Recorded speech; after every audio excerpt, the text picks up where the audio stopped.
Hello everyone, welcome to learning science. आज का हमारा टॉपिक है नॉन यूनिफॉर्मली मैग्नेटाइज्ड मैटर। आज हम देखेंगे नॉन यूनिफॉर्मली मैग्नेटाइज्ड मैटर के केस में मैग्नेटाइजेशन वेक्टर कितना होता है। तो सबसे पहले हम स्पेस को कंसिडर करते हैं जिसमें 3 एक्सिस होता है और हमारा मैटर जो है वो रेक्टेंगुलर बार के शेप में है। ठीक है, तो उसको हम ड्रॉ करते हैं यहाँ पर। ये हमारा नॉन यूनिफॉर्मली मैग्नेटाइज्ड मैटर है। ये मैग्नेटाइज्ड है लेकिन यूनिफॉर्मली नहीं है, हर जगह पर मैग्नेटाइजेशन सेम नहीं होगी। और इसको हम जो है 4 पार्ट्स में डिवाइड करते हैं इस बड़े से मैटर को, और देखते हैं कि यहाँ पर क्या होता है। ये हम पर डिपेंड होता है कि हम इसको कितने पार्ट्स में डिवाइड करें। हम इसको 4 पार्ट्स में डिवाइड करेंगे। m जो है वो हमारा मैग्नेटाइज वेक्टर है, मैग्नेटाइजेशन वेक्टर है। और ये जो है अलोंग z एक्सिस है। हमारा मैग्नेटाइजेशन वेक्टर जो है वो z एक्सिस के अलोंग है। ये है हमारा y, z और x एक्सिस। तो z एक्सिस के अलोंग हमारा mz वेक्टर होगा। इस सेकंड ब्लॉक के लिए मैग्नेटाइजेशन के वैल्यू पर थोड़ा सा एडिशन होगा, डेल्टा mz। ठीक है, और थर्ड ब्लॉक के लिए फिर से डेल्टा mz ऐड होगा सेकंड ब्लॉक पर, तो mz vector plus 2 delta mz आएगा।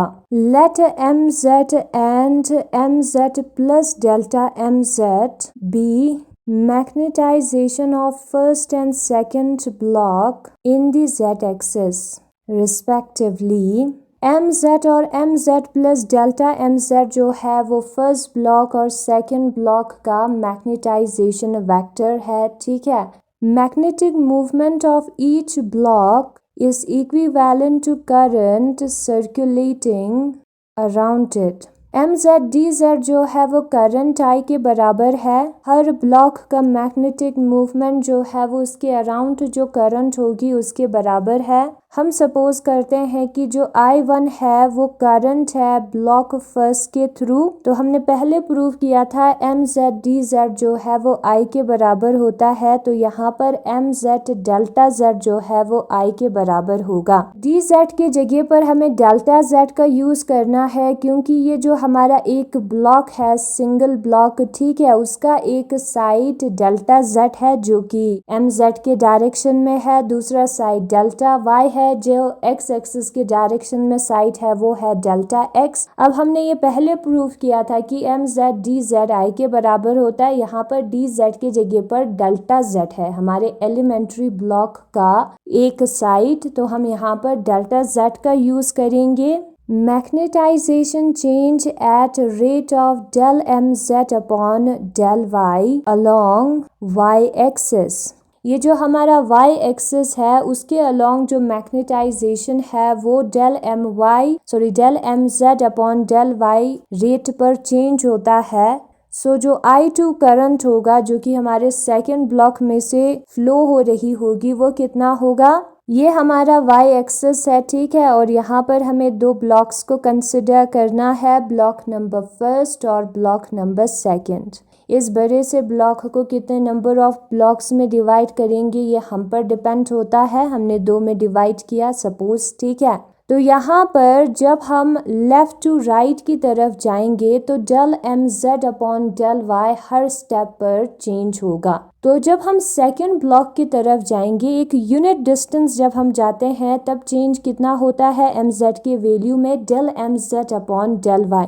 तो जब हम अगर डिस्टेंस डेल्टा y ट्रैवल करेंगे, क्योंकि फर्स्ट ब्लॉक का y एक्सिस पर साइड डेल्टा y होगा, सेकेंड ब्लॉक की तरफ जाना है तो डेल्टा y से इंटू करना होगा, तो del mz upon del y into delta y आएगा क्योंकि वो डेल्टा y स्टेप्स चला है। del mz upon del y एक स्टेप के लिए, एक यूनिट स्टेप के लिए है, ठीक है। तो यहाँ पर जो मैग्नेटाइजेशन है mz जो कि फर्स्ट ब्लॉक पर है उसके वैल्यू में ऐड होगा del M Z upon del Y, जो कि यूनिट डिस्टेंस चलने पर वेरिएशन है, इनटू डेल्टा वाई, वो डिस्टेंस डेल्टा वाई चला है, और बाकी डेल्टा जेड यू ही आएगा। अब हम यहाँ पर क्लियरली देख सकते हैं कि जो I2 है वो I1 से ग्रेटर है, क्योंकि I2 में वैल्यू ज्यादा है डेल्टा एम जेड का। एम जेड पे कुछ अलग वैल्यू हमने ऐड किया है, तो यहाँ पर हमें यही ऑब्जर्व हुआ कि I2 जो है वो I1 से ग्रेटर है, और I1 और I2 जो है ऑपोजिट डायरेक्शन में भी है।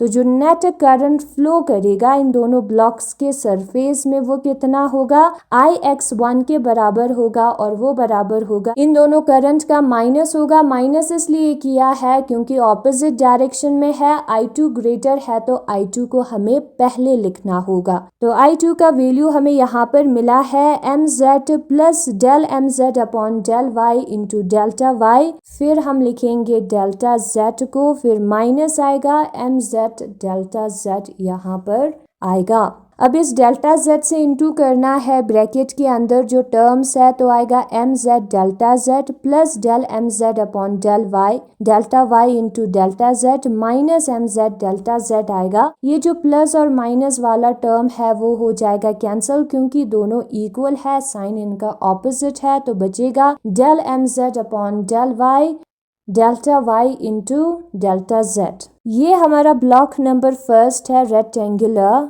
इसमें करंट एंटी क्लॉकवाइज डायरेक्शन में ऐसे फ्लो हो रही होगी, ठीक है। और ये जो है इसका थिकनेस है, टी है थिकनेस। सपोज जैसे कि ये लूप है, तो ये जो है इसका थिकनेस हुआ, इसमें करंट उसी डायरेक्शन में जा रही होगी। उसी तरीके से इस ब्लॉक में भी करंट इसी डायरेक्शन में जाएगा, थिकनेस में, ठीक है। तो ऐसे करंट जा रही होगी एंटी क्लॉकवाइज डायरेक्शन में। अब हमारा सेकंड ब्लॉक हम कंसिडर करते हैं, उसको हम ब्लैक पेन से ड्रॉ करेंगे, ठीक है। तो ये जो हमारा सेकंड ब्लॉक है उसमें भी करंट एंटी क्लॉकवाइज डायरेक्शन में जाएगा। ये जो ब्लॉक है, ब्लॉक नंबर फर्स्ट और ब्लॉक नंबर सेकंड, उसको हम ड्रॉ करेंगे। पहले में करंट जो है वो एंटी क्लॉकवाइज जा रहा है, तो इस तरफ जाएगा, दूसरे में ऑपोजिट डायरेक्शन में होगी। तो पहले वाले एरोस इस डायरेक्शन में होगी, दूसरे ब्लॉक के एरोस को मैंने ब्लैक कलर में ड्रॉ किया है, तो ऑपोजिट डायरेक्शन में होगी। लेकिन यहाँ पर जीरो नहीं आएगा, जैसे पहले वाले टॉपिक में आया था यूनिफॉर्मली मैग्नेटाइज में, क्योंकि ये यूनिफॉर्मली मैग्नेटाइज नहीं है, ठीक है। और हमें पता है कि जो सेकेंड करंट है वो ग्रेटर है, क्योंकि मैग्नेटाइजेशन में इंक्रीज हुआ है सेकेंड करंट, इसलिए ग्रेटर होगा। तो इसलिए पहले जो हमने यूनिफॉर्मली मैग्नेटाइज मैटर किया था उसमें करंट दोनों ऑपोजिट डायरेक्शन में थे, तो ये जो बाउंड्री पे करंट है वो कैंसिल हो जाता था। क्यों कैंसिल हो जाता था? क्योंकि दोनों इक्वल होता था। यूनिफॉर्मली मैग्नेटाइज है ना, इसलिए एक छोटे से हिस्से का मैग्नेटाइजेशन जब हम निकालते थे और पूरे बड़े से हिस्से का जब हम JS वेक्टर निकालते थे, करंट डेंसिटी निकालते थे, तो सेम आता था। क्यों सेम आता था? क्योंकि ये यूनिफॉर्मली मैग्नेटाइज है। लेकिन यहाँ पर ऐसा नहीं होता है। यहाँ पर जो ब्लैक का पावर है, सेकंड ब्लॉक के करंट का पावर है वो ज्यादा होगा, इसलिए उसी डायरेक्शन में भी होगी करंट, ठीक है। तो सेकंड ब्लॉक का करंट जो है वो पॉजिटिव एक्स एक्सिस के डायरेक्शन में है, तो यहाँ पर पॉजिटिव एक्स एक्सिस का डायरेक्शन होगा। नाउ हम कंसिडर करते हैं कि हमारा जो ब्लॉक है वो जेड एक्सिस पर है, वाई एक्सिस पर नहीं है, जेड एक्सिस पर है हमारा रेक्टेंगुलर ब्लॉक। तो उसको हम ड्रॉ करते हैं। इस ब्लॉक को हम 3 हिस्से में डिवाइड करते हैं। ये हम पर डिपेंड होता है कि हम कितने हिस्से में डिवाइड करेंगे, और हर एक ब्लॉक जो है वो इतना छोटा होगा कि उसमें मैग्नेटाइजेशन वेक्टर जो है वो यूनिफॉर्म होगी, ठीक है। यही हमें कंसिडर करना है। ये है हमारा एक्स वाई और जेड डायरेक्शन। पहले ब्लॉक का मैग्नेटाइजेशन वेक्टर होगा my वेक्टर, सेकंड पे my वेक्टर पर हमें डेल्टा my को ऐड करना है, थर्ड पे my प्लस डेल्टा my पर हमें फिर से डेल्टा my ऐड करना है, जो कि my प्लस 2 डेल्टा my होगा, ठीक है। तो ऐसे हमने ऐड किया है। जब हम एक्स एक्सिस की तरफ जाते हैं तो 1 पे 1 ऐड करेंगे तो 2, 2 पे 1 ऐड करेंगे तो 3, वैसे किया है, ठीक है। वैल्यू ऐड होता है ऊपर की तरफ जब हम जाएंगे। अब जो I3 होगा वो my डेल्टा y के बराबर होगा। ये फॉर्मूला है यूनिफॉर्मली मैग्नेटाइज फील्ड में हमने निकाला था करंट जो है मैग्नेटाइजेशन वेक्टर इनटू थिकनेस के बराबर होता है, ठीक है। और I4 जो है वो my plus del my upon किस एक्सिस में ये चेंज हो रहा है, z एक्सिस में चेंज हो रहा है, पहले y में हो रहा था। तो del my upon del z एक छोटा सा कदम लेने के लिए, एक स्टेप लेने के लिए इतना चेंज है, ये डेल्टा y स्टेप लेगा क्योंकि पहले ब्लॉक का साइड है डेल्टा z, सॉरी पहले ब्लॉक का साइड का लेंथ है डेल्टा z, उसको पार करेंगे तभी जो है हमें सेकंड ब्लॉक मिलेगा। तो डेल्टा z इंटू उसका जो चेंज होता है हर एक स्टेप में उसको हमें इंटू करना होगा, बाकी सारी चीजें सेम होगी, ठीक है। तो I4 माइनस I3 हमें करना होगा। I4 यहाँ पर ग्रेटर है, हम क्लियरली देख सकते हैं my plus something into delta y है, ठीक है। तो Ix2 जो है वो I4 माइनस I3 के बराबर आएगा टोटल। यहाँ पर प्लस की जगह पर माइनस इसलिए आया है क्योंकि I4 और I3 जो है वो ऑपोजिट डायरेक्शन में है। सबसे पहले हम I4 का वैल्यू पुट करेंगे, फिर माइनस लिखेंगे, फिर हम I3 का वैल्यू पुट करेंगे। my इंटू डेल्टा y हमें करना है, फिर उसके बाद plus delta my upon delta z, delta x नहीं यहाँ पर z है, delta z into delta y आएगा, माइनस my डेल्टा y आएगा, ठीक है। ये दोनों इक्वल एंड ऑपोजिट है तो हो जाएगा कैंसिल, बचेगा delta my upon delta z into delta y। ये है हमारा ब्लॉक हम सपोज करते हैं, ठीक है। और ये वो फेस है जिसके आगे और पीछे दो अलग ब्लॉक्स है, यानी कि ब्लॉक नंबर फर्स्ट और सेकंड दोनों का सिमिलर फेस। दूसरा ब्लॉक ऊपर की तरफ होगा, है ना। यहाँ पर हम z एक्सिस को कंसिडर कर रहे हैं। अब इसमें करंट कैसे फ्लो हो रही होगी, करंट जो है ये जो आगे फेस है उसमें एंटी क्लॉकवाइज डायरेक्शन में फ्लो हो रही होगी। थिकनेस को हमें कंसिडर नहीं करना है, थिकनेस नीचे भी वही उसी डायरेक्शन में फ्लो हो रही होगी, यहाँ पर भी एंटी क्लॉकवाइज डायरेक्शन में। अब ये जो है सेकंड ब्लॉक का डायरेक्शन है और सेकंड ब्लॉक पावरफुल होता है क्योंकि उसमें मैग्नेटाइजेशन ज्यादा होता है तो करंट भी ज्यादा होगी। तो करंट जो है सेकंड ब्लॉक के डायरेक्शन में होगा,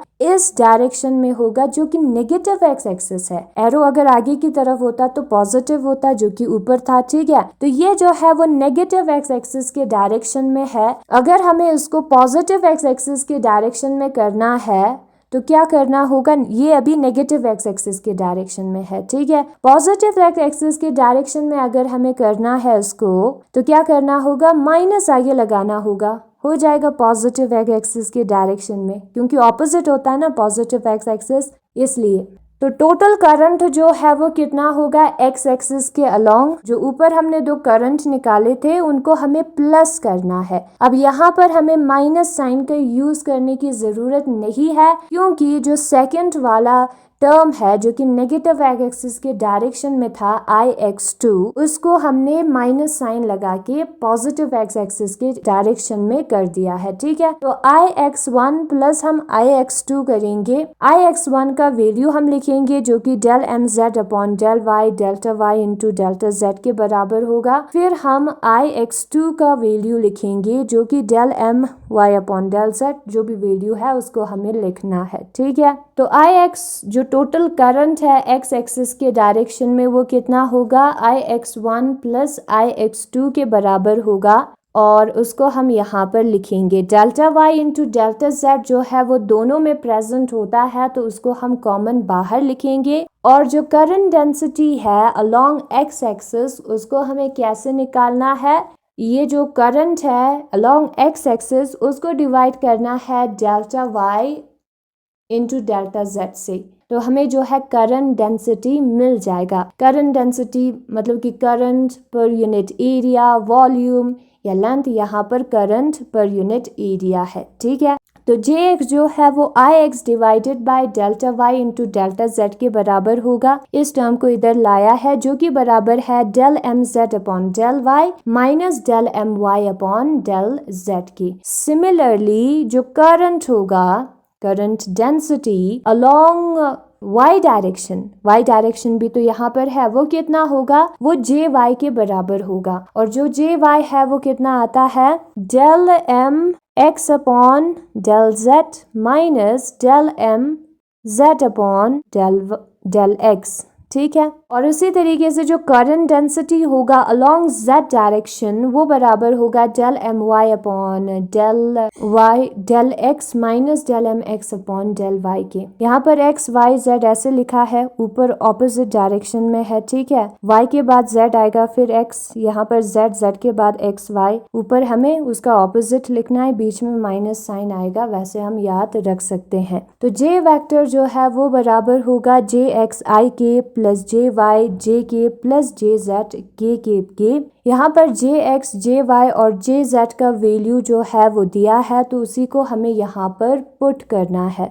एंड जब हम पुट करेंगे तो हमें कर्ल ऑफ एम मिलेगा, del operator cross product M मिलेगा।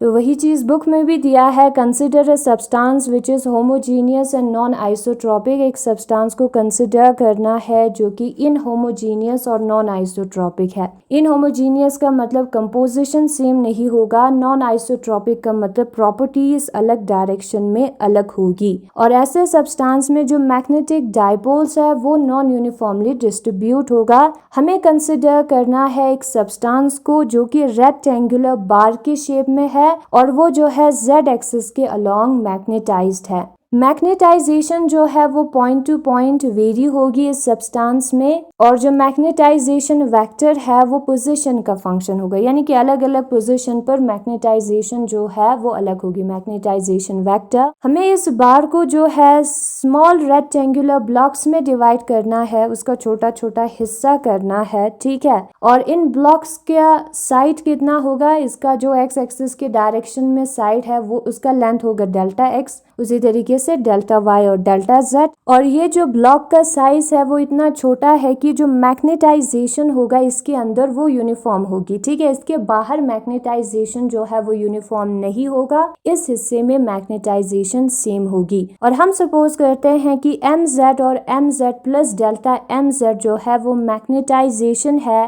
फर्स्ट और सेकेंड ब्लॉक का जेड एक्सिस पर रिस्पेक्टिवली। फर्स्ट ब्लॉक का मैग्नेटाइजेशन एम जेड है, यहाँ पर दिया है अलोंग जेड एक्सिस। सेकेंड का मैग्नेटाइजेशन है M Z plus delta M Z. जो मैग्नेटिक मूवमेंट होगा हर ब्लॉक का वो करंट के बराबर होता है जो उसके अराउंड सर्कुलेट हो रहा है, ठीक है। और ये हमने पहले प्रूव किया था, ये हमने पहले देखा था, मैग्नेटाइजेशन वेक्टर इतना होता है और करंट मैग्नेटिक मूवमेंट इतना होता है, तो एम डी जेड आई के बराबर होता है। इसी रिलेशन को यूज करना है यहाँ पर हमें, एम डेल्टा जेड जो है वो आई के बराबर होगी, ठीक है। करंट I1 जो है वो फर्स्ट ब्लॉक के थ्रू क्या हो रहा है, फ्लो हो रहा है। वो करंट जो है M Z magnetization into delta Z उसके थिकनेस के बराबर होगा। नाउ जो चेंजिंग रेट है मैग्नेटाइजेशन का वो del M Z upon del Y है और वो वाई एक्सिस के अलोंग है। तो उस वक्त जो करंट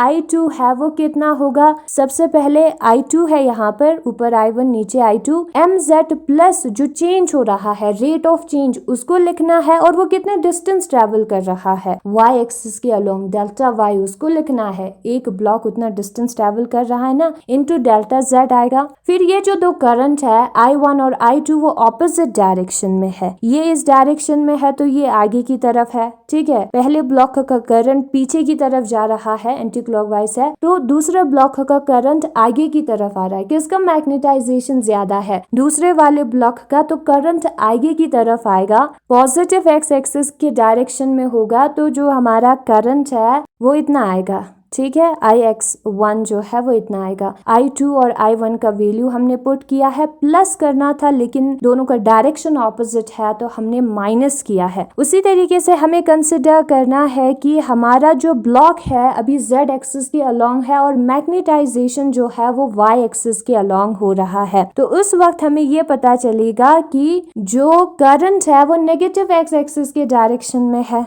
ठीक है। मैग्नेटाइजेशन इस डायरेक्शन में है, एम वाई हम यहाँ पर देख सकते हैं। तो करंट अगर यहाँ पर फर्स्ट ब्लॉक का आगे की तरफ हमारे तरफ आ रहा है तो सेकंड ब्लॉक का जो करंट है वो पीछे की तरफ जा रहा है। हम देख सकते हैं कि इसका मैग्नेटाइजेशन ज्यादा होता है, सेकंड का करंट किसका ज्यादा होगा, सेकंड का, पीछे की तरफ करंट जाएगा, इसलिए यहाँ पर नेगेटिव एक्स एक्सिस है। और जब हम वैल्यूज को पुट करके निकालेंगे तो Ix2 जो है वो नेगेटिव ऑफ दिस टर्म के बराबर आएगा। अब हम टोटल करंट निकालेंगे। अब यहाँ पर नेगेटिव एक्स एक्सिस के डायरेक्शन में है तो नेगेटिव साइन हमने पहले डाल दिया है, तो इन दोनों टर्म्स को हम प्लस कर सकते हैं। तो इतना टर्म आएगा हमारा, ठीक है। डेल्टा वाई डेल्टा जेड दोनों में प्रेजेंट है तो कॉमन बाहर निकाला है। करंट डेंसिटी जो है वो बराबर होगी आई एक्स डिवाइडेड बाय, इस टर्म को हमें डिवाइड में लिखना है। उसी तरीके से जो करंट डेंसिटी होगी वाई और जेड डायरेक्शन में, उनको भी हमें यहाँ पर लिखना है, ठीक है। यहाँ पर वाई है तो वाई के बाद जेड और एक्स डिफ्रेंसिएशन आएगा विद रिस्पेक्ट टू, ऊपर m का ऑपोजिट साइन है। उसी तरीके से यहाँ पर z के बाद x और y आएगा, ठीक है। अब ये जो j वेक्टर है वो jxi के प्लस jy के प्लस jz के बराबर आएगा। x का मैग्नीट्यूड उसका डायरेक्शन, y का मैग्नीट्यूड उसका डायरेक्शन, z का मैग्नीट्यूड उसका डायरेक्शन आएगा। jx jy और jz का मैग्नीट्यूड हमने पहले निकाला है, उसको पुट करेंगे तो ये जो है किस फॉर्म में होगा, डिटरमिनेंट ऑफ दिस टर्म के फॉर्म में होगा, ठीक है। अगर हम s का डिटरमिनेंट निकालेंगे तो ऊपर वाला टर्म हमें मिलेगा। यहाँ पर हम देख भी सकते हैं, पहले हम आई कैप को बाहर लिखेंगे, जिस रो और कॉलम में आई कैप प्रेजेंट है उसको हटाना है, इन दोनों को इंटू करना है, यहाँ पर आएगा बीच में माइनस, इन दोनों को इंटू करना है, यहाँ पर आएगा है। फिर हम जे कैप को लिखेंगे, जिस रो और कॉलम में जे कैप प्रेजेंट है उसको कैंसिल करना है, इन दोनों को इंटू करेंगे और इन दोनों को इंटू करेंगे। अब यहाँ पर माइनस जे कैप आता है सेकेंड में, हमें पता है डिटरमिनेंट ऐसे निकालते हैं, तो माइनस को हमने अंदर लिखा है, इसलिए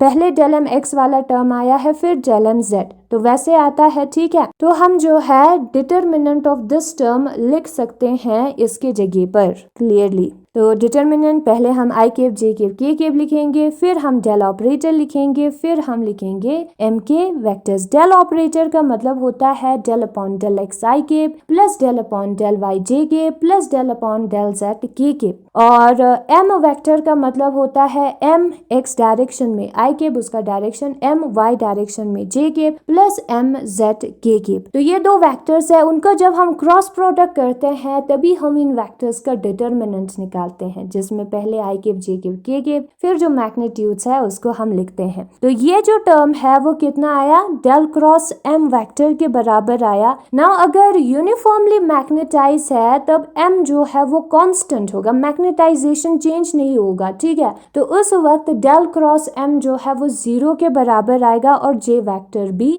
0 होगी।